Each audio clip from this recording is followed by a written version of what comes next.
Welcome back to the Progressive Auto Sales Center. Good afternoon, Sarnia and surrounding people in the world. As we're live on the net, back with Dangerous Danny C. I had someone trying to teach me it during that last period, and it failed. How to say Coccimiglio? Yeah, but he added a little something, and I knew it wasn't it, so it's Coccimiglio? Well, there you go. Coccimiglio. Danny Coccimiglio and Jake Cherski live. Welcome back, Danny. Hey, give me your thoughts. We only got 10 minutes. A little sloppy play out there, so a little rough stuff, but all in all, it was an okay period. You could tell they were a lot more focused in the first period. The second period, usually they come out pretty strong and a little sloppy. Yes, that's what I thought. I thought, the play in the first, although, as Jay mentioned, the pace was not at what it's at, but the flow was good. This period was just a lot more sloppy. It was more chippy-choppy and not stick work on the players, but just trying to poke the puck ahead. And they didn't really get much flow. The power play, that opportunity that we had, we didn't really get it set up well. No. So, I mean, they're just the fine things. But at the end of the day, 2-2 after 2, 20 shots each after 2. Yeah. I think that's not a horrible thing. If we can get about 15 to 20 shots in this next period, that's a tall order how the game's going. But if we can do that and hopefully bury a couple goals with those odds, I think we're in good shape as long as we can maybe only allow 7 or 8 shots against. Speaking about shots on net, in the first period, I witnessed Sarnia D. They just did a knuckleball from the red line to the net. The goalie totally screwed it up, and if that puck would have been right on net, it would have been an instant goal for the Sarnia Sting. So any shot on net is a good chance to get a goal. Yeah, absolutely. I noticed a lot of the night shots, they're from the outside too. So Sarnia's doing a good job with keeping the shots from the outside, assuming no bad bounces or good bounces, depends on what side you're talking. We're in good shape. They're not giving up a lot of good opportunities, so that's good to know going into the third as well. But again, we're having choices, and that young Voigt kid, holy cow, he put on a little clinic there. If you haven't seen him play, you might want to drop in. Voigt, I've had my eye on him for quite a while now, and he is like a mini version of a Mariner. Not to that extent of that type of he's not as good as Mariner. I'm not trying to say that, but he definitely has some good qualities of him. His head is on a swivel. He knows where the puck is, where the play is going, and that kid, he's gonna go far. He needs a little bit more size and a little more strength, but his head's on a swivel. He knows the play, and he can assume and predict where the play is going to go. And that is very hard to find a good quality like that in a lot of the OHL players.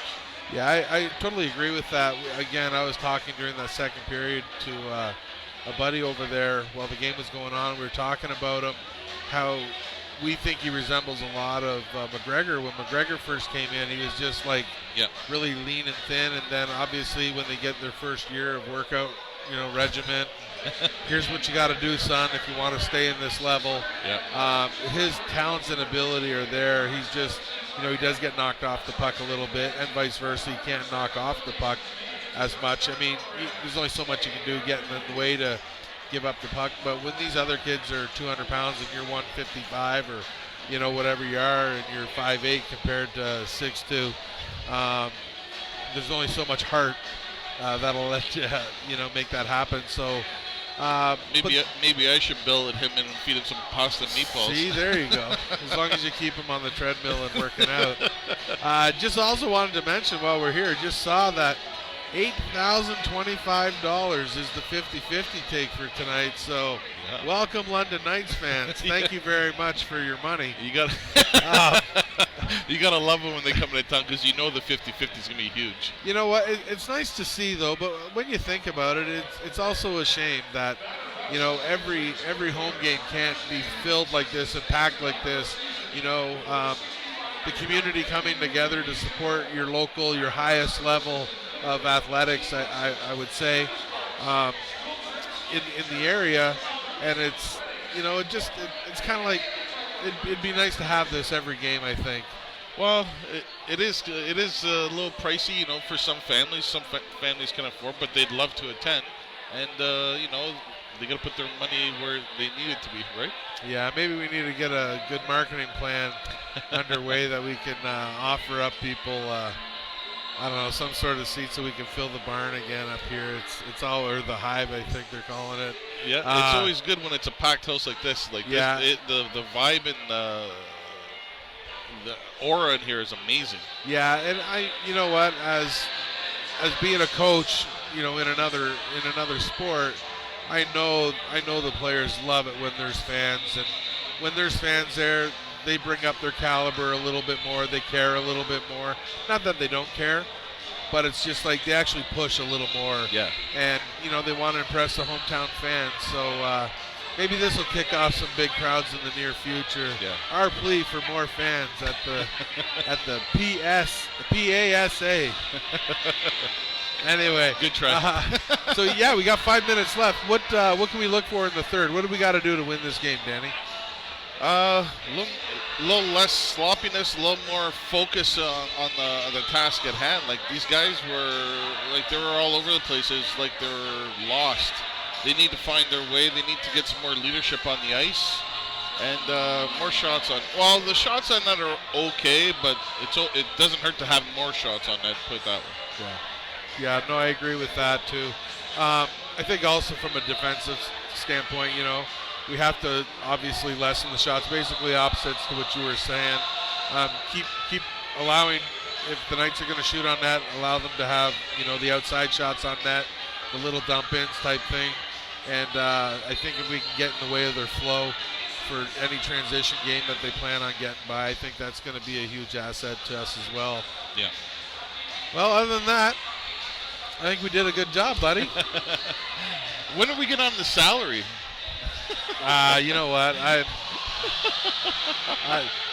My salary is visiting David every once in a while when he comes in for a bite to eat. So, and I'm happy with that, Mr. Burrows. So, Mr. Well, yeah, he's probably got a magic kill switch up there. Probably. So yeah, so I don't want to get killed out of this one, but no, I want to thank David actually for allowing us to trust in his show and his vision, and it's always good to see that he's willing to. I'm sure he regrets it sometimes, but it's always nice to see that he can entrust in a couple buddies to help him out with his password. What's that? With his password. Yeah. Oh yeah, I forgot about that. But yeah, so on behalf of myself and Danny Coccimiglio. There you go. I did it. That was awesome. See, I did it. Good job. On behalf of myself and Danny, we want to thank you very much, and look forward to tuning in for the post-game show with David Burrows right after this game. So on behalf of myself and Danny, I'd like to thank you very much for tuning in, watching the show, and go Sting, go.